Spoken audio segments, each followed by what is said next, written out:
Welcome back to Page Farmstead. Happy 4th of July to everybody. It is warm out, but it is an absolutely beautiful day. And today I'm going to be doing a little bit of mowing in our pasture area because we are expecting some rain next week for the first time in a while. So I want to get stuff clipped so it can be trimmed down a little bit for our chickens, but ready to receive some water. So first things first, we're going to grab the tractor, put the mower on the tractor, and then once we've got the mower on, I'll talk just a little bit about our pasture strategy and how we raise chickens here.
You'll know if you've watched some of our other videos that we want all of our chicken coops to be mobile, and that's so that they can move across the ground so that the chickens are never on the same piece of ground for more than a day. Unfortunately, we can't afford to let them roam around. We have too many predators here. So since we have them contained all the time, we just move the containment every single day. We do give all of our laying hens 24-hour a day access to grain feed, and that's a non-GMO grain that we get locally. But they also have 24-hour a day access to this pasture. That combination of wonderful foods allows our chickens to lay us all these beautiful, beautiful eggs. They're really nutrient dense because they're coming from real green growing plants. Hopefully my camera work is good enough here to show you that in the space right behind the tractor where the chickens have just been, you can see how it's all knocked down. Of course, as we go to where they've been in the last few weeks, you can see it's really, really dark green and well fertilized and coming in very thick. Okay, this is good to go. It's all set up and connected. The PTO shaft is on, the hydraulics are connected, and I've got it set about where I want it. If you look at the shoe here, that's what I want. I want to be able to set it down with the shoes coming up off the ground. That way we're never in a situation where it's digging in. So holding the front of it up ever so slightly so that we never dig into any bumps or ruts or anything that we go through out there in the pasture. So the next thing that I'm going to do is I'm going to pick it up, grease it, make sure all the bolts are tight on the flails underneath, and then we'll get to mowing.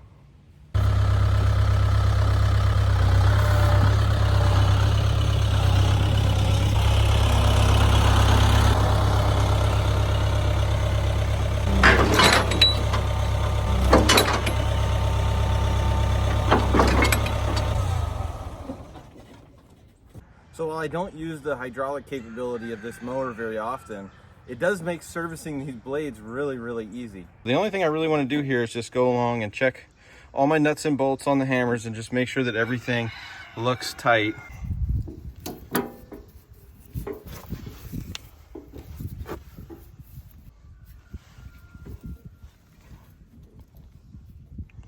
That one's just a little loose. All right. Everything else looks pretty good. So I'm gonna put a wrench on that one that's slightly loose, and then we'll grease it up and be ready to go.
All right, so what I'm gonna be mowing today is basically this half of our pasture down here. Also a couple problem areas, like there's some brushy stuff around this cedar tree right here. I cleared around it earlier this year and it's kind of grown up in brambles, so I'm just gonna knock all that back also. But all of this part of this half of the pasture over here hasn't had chickens on it yet this year, and it's been really dry, so I've been avoiding mowing it. As we walk out here through it, you can see some of this stuff is chest high on me. So it's getting really, really long, and it's great. I mean, it's healthy and it's got great forage. And even though it's been really dry out here, it's all thriving. So we've only been here for 4 years, and the turnaround in this area has been incredible. And it's kind of all thanks to the chickens. We bring the chickens out here and we take them across the grass, and of course they get to forage in all of these different plants, eat everything, and then fertilize it for us as they go along. So we're gonna go ahead and mow it back, and there will be plenty of time for it to recover from the mowing before the chickens get on it. It does get difficult for the chickens to go across it when it's this long, so it'll help to both physically move the chickens, but also it'll help them do a better job of foraging if we can get it to be a little bit shorter. And they're gonna be circling around and starting on this portion in the next couple of weeks. So it won't be long before they're here on this ground and enjoying the grass.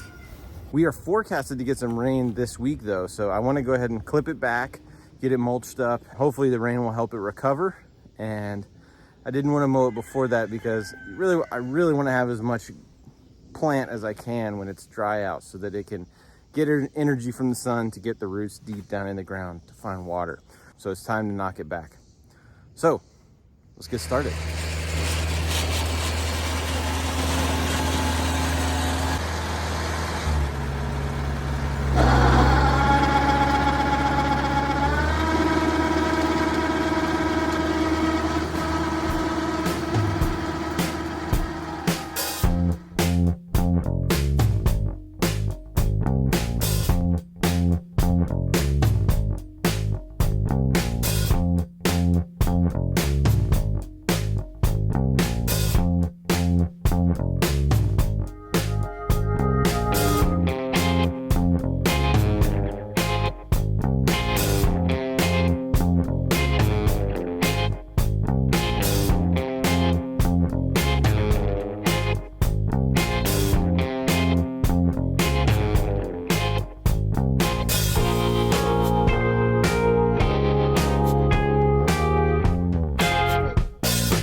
All right, that mower does a really nice job. That took only maybe 25 minutes or so. You can see it leaves a nice finish out here. It does a pretty good job of mulching everything up so that these can rot and help feed the soil a little bit. We obviously didn't mow everything, but we went from chest high in some spots to ankle high. You can see I had to go pretty slow through some of the thickest parts there. It was bogging the tractor down some. So pretty soon we will have the chickens coming around and starting up here on the pasture and coming down, tilling in this hay for us with their little feet, fertilizing it, and this will come back even stronger than it was before. So thanks for mowing with me today, and we'll see you next time on Page Farmstead.